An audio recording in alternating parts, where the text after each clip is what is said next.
Hello everyone, आज हम बात करेंगे आइसलैंड सीरीज की। लेकिन उससे पहले गाइस आप लोग चैनल को सब्सक्राइब कर लें। कहानी की स्टार्टिंग में हमें बताया जाता है तमारा नाम की जगह पर डीमन और गॉड मिलकर रहा करते थे, लेकिन उनके बीच में ज्यादा टाइम तक नहीं बनी। इसलिए डीमन तमारा समेत पूरी दुनिया पर कब्जा करना चाहते थे, लेकिन गॉड ने अपने 46 बच्चों की कुर्बानी देकर डीमन को रोका और उन बच्चों के स्टैचू बनवा दिए। जिस जगह से डीमन अर्थ पर आ रहे थे उस जगह को डोल होबान बोला गया। अब वो जेजो आइलैंड पे है। ये कहानी एक फोटोग्राफर जिसका नाम फैंग था, वो एक ग्रूम और ब्राइड को बता रहा होता है। वो उन्हें कुछ स्टैचू दिखाकर बताता है ये डोल होबान 46 से ज्यादा हैं, क्योंकि गॉड ने असली डोल होबान छुपाने के लिए नकली कई स्टैचू बनवाए थे। तभी फैंग अपने कैमरा सेट करने लगता है। तब वो ग्रूम और ब्राइड उन स्टैचू के काफी करीब चले जाते हैं। हालांकि फैंग ने उनसे स्टैचू के करीब जाने को मना किया था, क्योंकि वो भी इस लोकेशन पर पहली बार आया था। उसने इससे पहले 2 स्टैचू एक साथ देखे भी नहीं थे, लेकिन वो दोनों उसकी बात को नहीं मानते हैं और उन स्टैचू को टच कर देते हैं, जिससे वो स्टैचू क्रैक होने लगते हैं, जिसमें एक ब्लैक स्मोक निकलता है और ब्राइड और ग्रूम के अंदर घुस जाता है। फैंग उन पे बिल्कुल भी ध्यान नहीं दे रहा था, वो तो अपने कैमरा सेट करने में लगा हुआ था। तभी ब्राइड के मुंह से एक अजीब सा इंसेक्ट निकलता है और फैंग की तरफ जाने लगता है। फैंग उसे देखकर उसे पैर से दबा देता है। तभी वो पीछे घूमकर देखता है तो ग्रूम को देखकर बहुत हैरान हो जाता है, क्योंकि ग्रूम अब डीमन में बदल गया था और वो फैंग को मारने लगता है। तभी वहाँ एक डैगर आता है और ग्रूम के आकर लगता है, जिससे वो ग्रूम वहीं मर जाता है। वो डैगर बान नाम के इंसान का था। तभी अगले सीन में हमें 2 प्रीस्ट को दिखाते हैं जो कि एक पिक्चर को देख रहे थे जिसमें से ब्लीडिंग हो रही थी।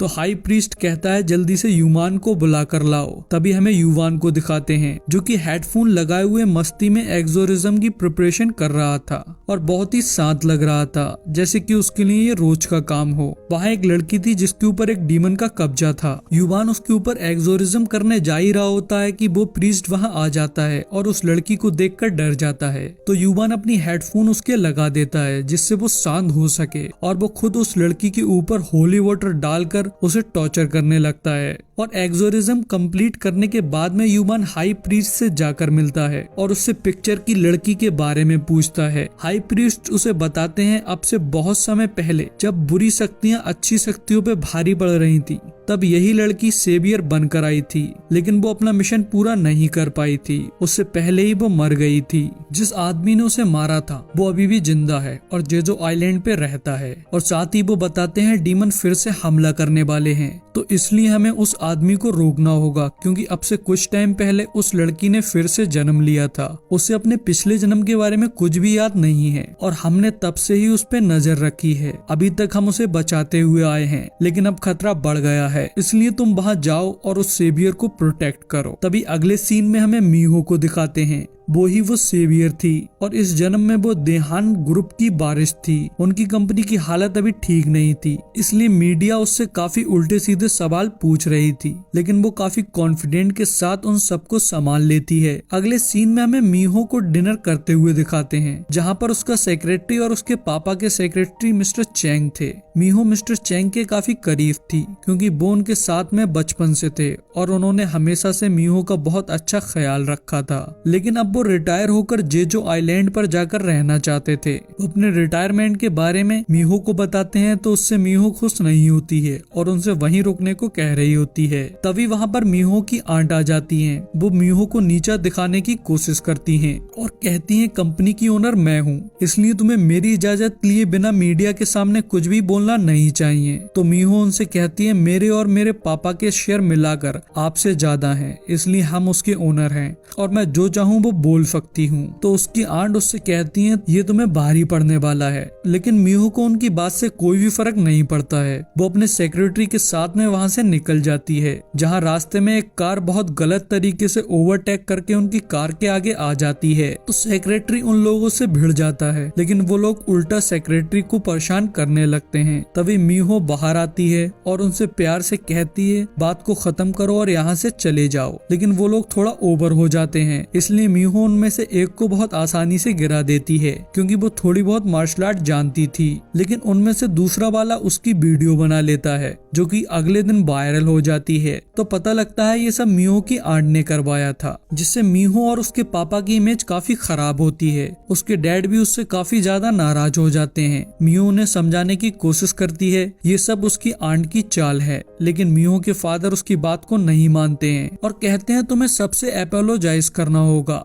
साथ ही वो कहते हैं कुछ टाइम के लिए तुम्हें कंपनी से भी दूर रहना होगा जिससे ये मैटर खत्म हो जाए। तो इसलिए मिस्टर चैंग उसे जीजो आइलैंड पर जाकर स्कूल में टीचर बनने का आइडिया देते हैं। तो वो अपने सेक्रेटरी के साथ में जीजो आइलैंड के लिए निकल जाती है। एयरपोर्ट पर काफी सारे मीडिया वाले थे, इसलिए वो बैक डोर से जाती है। जैसे ही वो जेजो आइलैंड की जमीन पर कदम रखती है तो उससे एक अजीब सी ऊर्जा निकलती है। वैसी ही ऊर्जा एक ओल्ड लेडी को जंगल में ही फील होती है, मानो उसे एहसास हो गया हो कि मीहो जीजो आइलैंड पे आ चुकी है। लेकिन मीहो उस पे ज्यादा ध्यान नहीं देती और पार्किंग में चली जाती है। तो उसे वहाँ पर वही ब्राइड मिलती है जो हमें स्टार्टिंग में दिखाई गई थी। वो पूरी तरह से डीमन बन गई थी। तो मीहो उसे देखकर डर जाती है और वहाँ से भागने लगती है। तो वो मीहो का पीछा करती है और इधर मीहो एक गाड़ी में जाकर छिप जाती है, लेकिन वो डीमन अपने हाथ से उस गाड़ी में छेद करके उसके अंदर घुसने की कोशिश करती है। लेकिन तभी वहाँ पर बहुत स्पीड से बान आ जाता है और उस डीमन से लड़ने लगता है। उन दोनों के बीच में काफी खतरनाक फाइट होती है जिसमें बान उस डीमन को मार देता है और मीहो ये सब छेद के अंदर से देख रही होती है।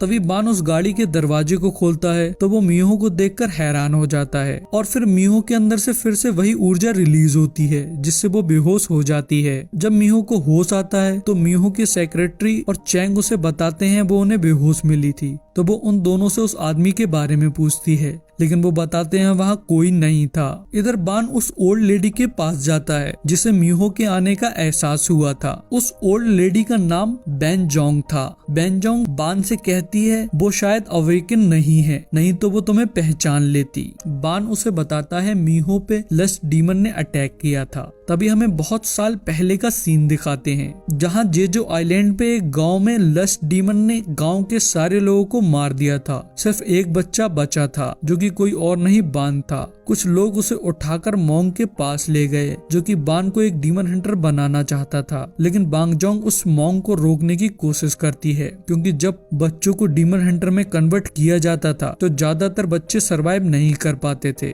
लेकिन मोंग बांगजोंग की बात को नहीं मानता है और कहता है हमारे पास कोई दूसरा रास्ता नहीं है। तभी मोंग काफी बच्चों को एक रूम में लेकर जाता है जहाँ पर उन्होंने एक लस्ट डीमन को कैद कर रखा था, जिसे देखकर बच्चे बहुत डर जाते हैं। तो मोंग उन्हें बताता है ये एक बुरी स्पिरिट है। लस्ट डीमन ये लोगों की बुराई और डर पर जिंदा रहते हैं, अपने सामने आने वाली हर जिंदा चीज को खत्म कर देते हैं। तभी वो मोंग एक बड़े से चाकू से डीमन के फायर ब्लड को निकालता है और उस ब्लड को उन बच्चों की बॉडी में इंजेक्ट कर देता है, जिससे उन्हें काफी दर्द होता है, लेकिन उनकी बॉडी पावरफुल होने लगती है। वो डीमन हंटर में बदलने लगते हैं, जिसके बाद हमें कुछ दिन बाद का सीन दिखाते हैं जहाँ सिर्फ 2 बच्चे ही सरवाइव कर पाए थे, जिनमें से एक बान था और दूसरे का नाम गिम टान था। उन्हें देखकर मोंग बहुत खुश होता है क्योंकि वो दोनों अब डीमन हंटर बन चुके थे। उनकी बॉडी में ह्यूमन और डीमन का ब्लड था, मतलब वो आधे ह्यूमन और आधे डीमन थे। तभी उन दोनों की ट्रेनिंग स्टार्ट कर दी जाती है और वहाँ पर बांगजोंग के साथ में बूम नाम की बच्ची आती है जो कि उन दोनों को ट्रेनिंग करते हुए देखती है, जहाँ बान का उसके साथ एक अलग ही कनेक्शन बन जाता है। तभी हमें प्रेजेंट टाइम दिखाते हैं जहाँ मीहो तमारा नाम के स्कूल में टीचर की जॉब लेती है। वहाँ का प्रिंसिपल उससे बहुत खुश होता है क्योंकि वो